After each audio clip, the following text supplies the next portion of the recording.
What is going on, everybody? Citizen back with another World of Warships video. Now, I know it has been quite some time since I did make a World of Warships video, but with school and being out of town, I didn't really have the time. Now, today I am going to be bringing you the USS Buffalo, the new Tier 9 American heavy cruiser that did replace the Baltimore in patch 7.5 when they redid the US Heavy Cruiser line and moved the Cleveland up to Tier 8 now.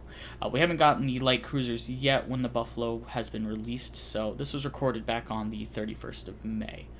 Now, I spawned here on the south side of the loop map over by C spawn. Now, when you're on this side, especially in a cruiser and you're all alone, you really don't want to go to C. You want to try to cut towards A and B.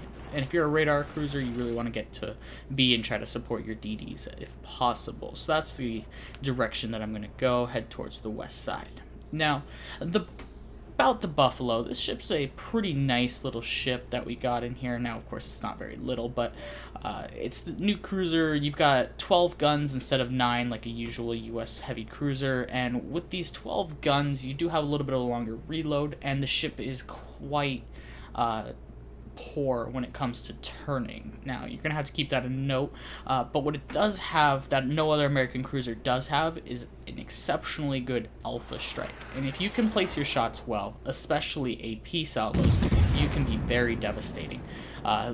Volleys over 10,000 damage on a battleship even are not unheard of with the Buffalo, so you just have to kind of try to make that work.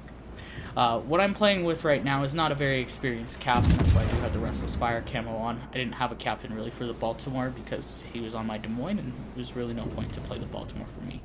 Enemy gearing does show up, and then you can stare right there, you can see the alpha strike that I'm talking about. Just go ahead and hit that tier 10 destroyer for 5,500 damage right off the bat.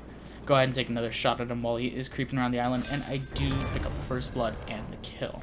Now, with the Buffalo, you really want to be kiting away a lot. It's one of those US cruisers that actually can kite away, not because it's particularly good at it, but because you have to. The 12 guns does give it that ability to, but the ability to turn is just not really there on this ship. Now, I do recommend running the range module for this ship just because if you run the reload, your turrets turn exceptionally slow and you just don't have enough range to work with at high tiers for kiting away from a battleship. Now, this ship does have some good things going for it. The first good thing is it is coated entirely in 27mm armor at a tier where you can expect to run into 15-inch battleships quite a lot. Now, if a battleship with 16-inch guns or bigger does find you, you're going to want to make sure that you just don't get hit by them, or else you will probably take pens and massive damage. Especially bow in, I found that the Buffalo is very prone to citadels if it can be overmatched, so you really do not want to be bow in with this ship ever. Something like the Des Moines, it'll get citadeled once maybe if you're bow in. If you're unlucky with the Buffalo, you'll get hit for 40,000 damage, and there's not much you can do about it. Now, some advantages that this ship does have over the Baltimore that existed before. Well, I'll go ahead and take a nice AP salvo at the Cleveland, who's flat broadside to me, and what do I get? A double citadel. Perfect, 17,000 damage. That's the kind of hitting and punching power you can expect with this ship. Now, do keep the AP load and take more shots at the Cleveland. I do not want to be pushing this cap spotted, so I go ahead and turn out. Put another 11,000 damage into it. Now, this Cleveland is, playing broadside, best side, and not really doing the smart thing by just charging in and spraying AP. So I just keep turning out, take some more shots at him and run away. He does go down, and I do go ahead and just keep retreating back to my spawn on my other battleships. Now, I do have an enemy Edinburgh who seems to be kiting away, playing in the open, so I take a nice AP shot at him. And I think the results speak for themselves on this shot. Boom. Yeah, no, that's something that most US cruisers could never do, just dev strike a cruiser like that at that kind of a range. But the Buffalo can do it pretty easily just because of the amount of shells you have, and those fantastic USN auto bounce angles are really good for punching through light cruiser citadels, especially when they're you may have trouble if a ship is flat broadside to you because you just won't have the pen to get through them, and you can't you just won't have the pen to get through them, and your shells won't bounce, so they'll just shatter. take some shots at that Neptune over there. He has actually, I didn't realize this until almost late into the game, that is actually Keyskin, the streamer for World of Warships.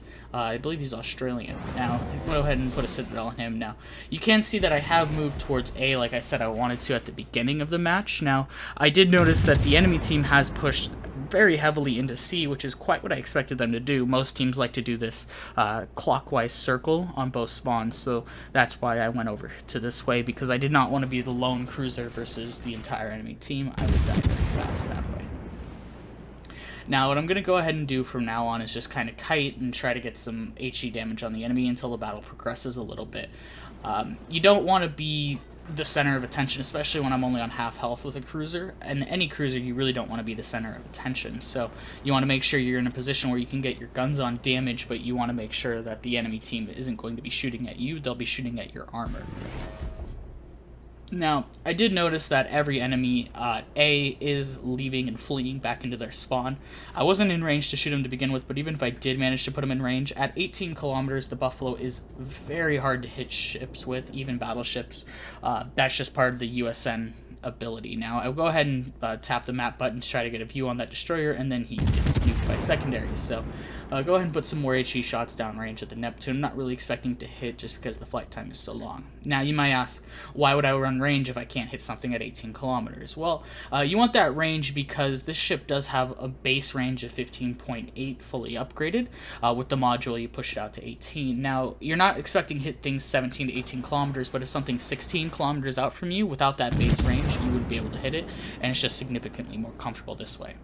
And plus, with both of the guns being half the guns on the front of the ship, half the guns on the back, you do have to switch sides quite often, and with the gimped turret traverse of the reload module, that does create issues for you because the USN turret traverse on the heavy cruisers is not very good to begin with. Now, I do notice that I do have some battleships pushing back to sea, and I need to go ahead and support them. They will need cruiser help if we have any chance of winning this game.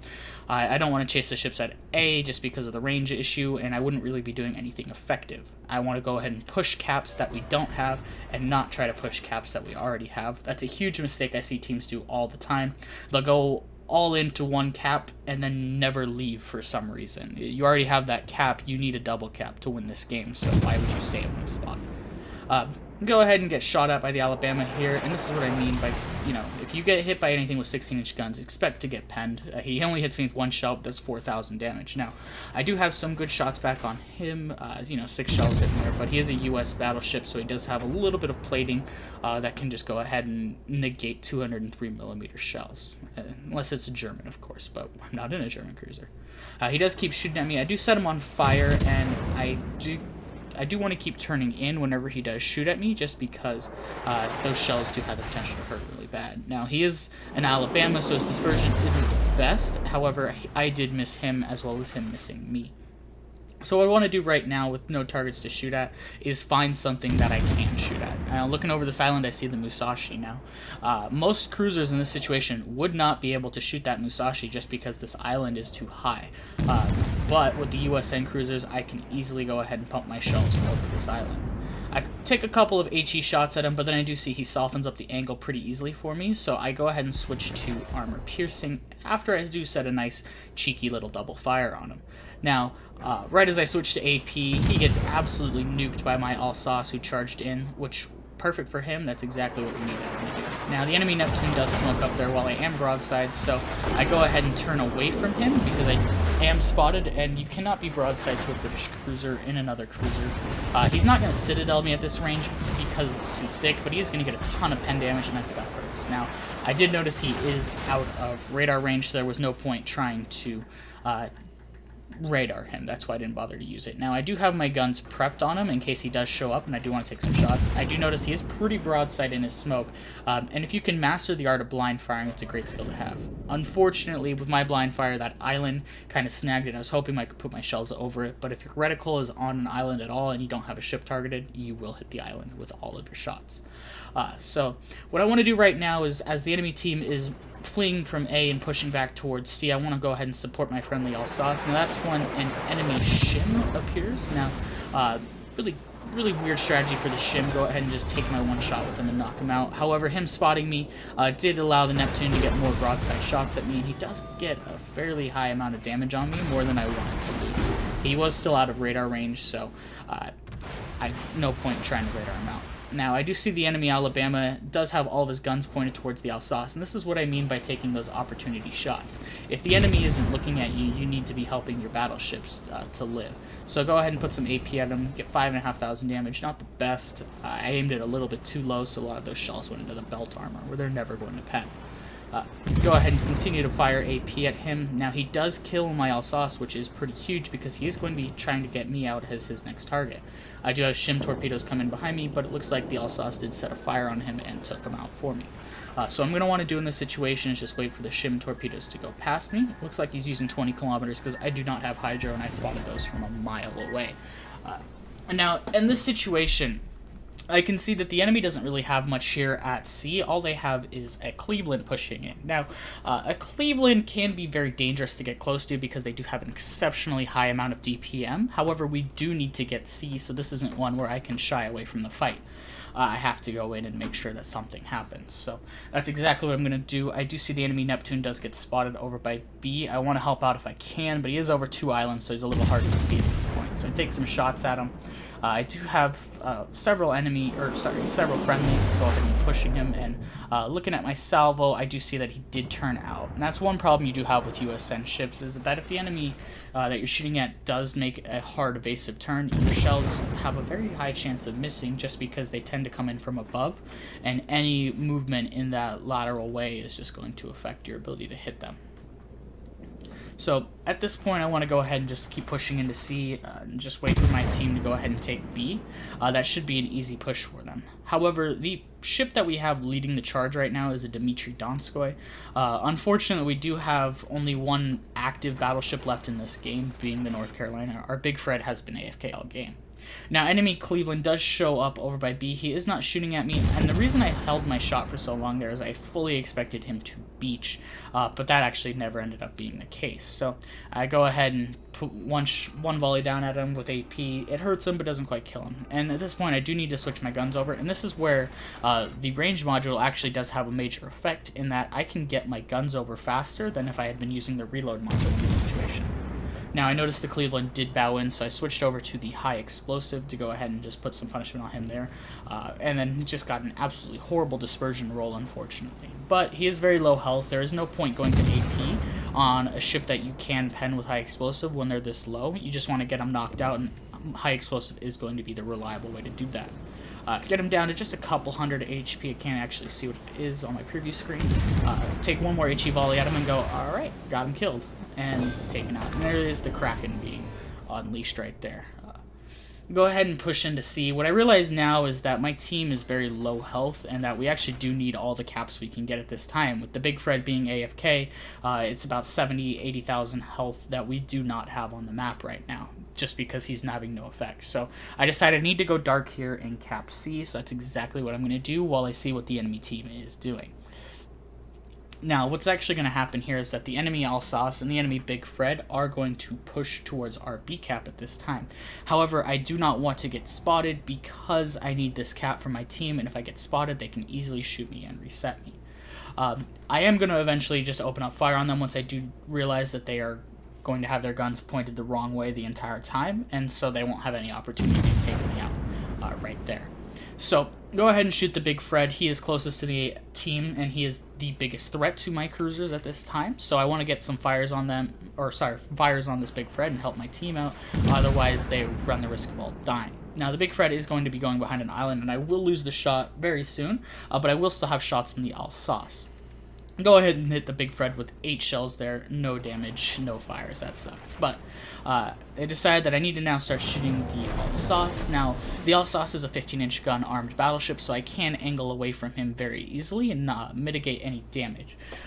And because he has also got very horrible 32mm plating all over his ship, I can easily get extremely high damage numbers with my HE Alpha Strike alone. There is no point to switching to AP here when you can do something like 7,500 damage with just your high explosive, because the fires that you also set are going to be critical.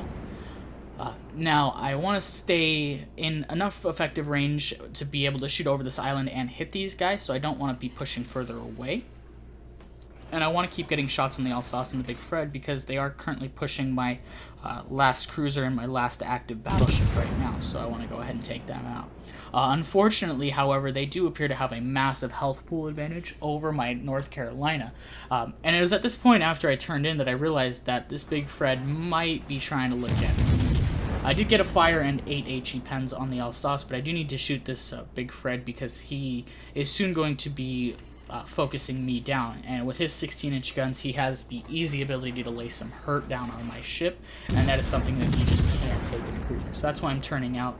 I do see there is an island very close to me on the right, but I should be able to make this turn and get that between me and him so I can mitigate any shells being fired at me. Go ahead and just keep taking some shots at him. Now the replay didn't quite keep up with my turrets, but my turrets were on top of him. Go ahead and get another fire on him, which is huge. I do have 2 fires burning, and we are going to need these fires if I want to have any chance of getting these battleships taken out. Now, they do get some good pens on me, the Big Fred especially. The Alsace is just going to bounce most of his shells. And I go ahead and just keep putting the HE down range. There's no point using the AP. Their health bars are way too massive, and I just need to get fires burning on them so my other teammates have a chance of getting some hits. I did take a lot of damage there from the secondaries and the AP from the Big Fred, so I am down to about 13,000 health, and I do not have any heals left, so I'm going to have to play very cautious, especially with that Big Fred charging me down.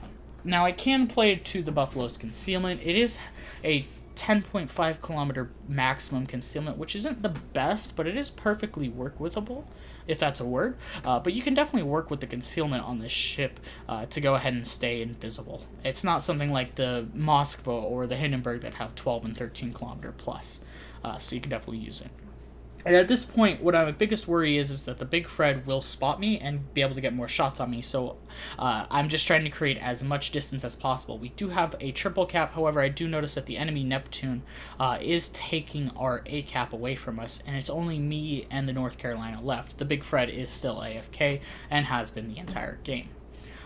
So once I realize that we're going to lose A, then the Big Fred is going to be moving into C. I realize that we're not going to have enough captures or enough capture points and enough flags in order to win this game. It's even worse when the enemy Alsace does eventually start backing up into B, and that's what he was doing earlier. So I do spot the Big Fred. Hopefully that allows my North Carolina to get some big hits on them, but I do get spotted at the same time, so I do need to take these shots. I don't really have a choice in the matter. If you're spotted and you know you're going to remain spotted, you might as well take the shot anyways. I do pick up the high caliber with that shot as well. His shot, or return shot, mostly misses, does about 2,500 damage, but it isn't enough that I don't have to really worry about the damage he gave me. Now, the secondaries get a little bit of tiny damage, but not enough to really matter. Now, unfortunately, because of his positioning, he is going to be getting free shots on our North Carolina, who is coming around the island. Now, I don't blame the North Carolina. He has to make a play happen here as well. We cannot afford to lose B and C without killing one of these 2 battleships. So I do turn back in to go ahead and bring myself back into this fight. I want to find either the Alsace or the Big Fred to try to get some shots on them and reset them. Now, the Alsace does the smart thing, stays completely hidden the entire time, so he does end up picking the B cap. The Neptune had already gotten the A cap a long time ago, and the enemy is going to quickly overtake us on points here without us having control of anything. Now, what I want to go ahead and do is try to get shots on the the Big Fred. I want my North Carolina to get some shots on him too. Unfortunately, it looks like the Big Fred is going to cap C, and for some reason my North Carolina did not get any shots on him. Now, the North Carolina is now under fire from both the Alsace and the Neptune, and he does lose a big chunk of health there, and I don't expect him to live very long. So I decided I need to try and help him with whatever I can. It is the Alsace, so I do get quite a bit of damage on him whenever I do shoot him. Unfortunately, looking at the enemy health bars and the amount of time we have left in this game, we are just simply going to be unable to kill them. Oddly enough, I do Citadel the Alsace there, which was something I was definitely not expecting to do. I cannot go to the right of this island because of the Big Fred. He would just one-shot obliterate me. My North Cal gets taken out there, and I realize there's nothing left that I can do in this game. Unfortunately, it was a loss. My team did have a huge advantage when we were pushing B and C, but they did just start to implode. Moving on to the post-battle results screen, you can see I got all the achievements in the world. Confederate, Devastating Strike, Dreadnought, Kraken Unleashed, High Caliber, and a First Blood. 5 kills, 180,000 damage. The team scored almost 1900 base XP on a loss. I was a little annoyed by that, but I did have some teammates who played decently well for me, but the rest of the team just really let me down, especially the AFK Big Fred. That's going to be all for today's video. If you guys did enjoy, I do stream live on Twitch most days. I'll put the link down in the description, and the next video will be a Yamato video.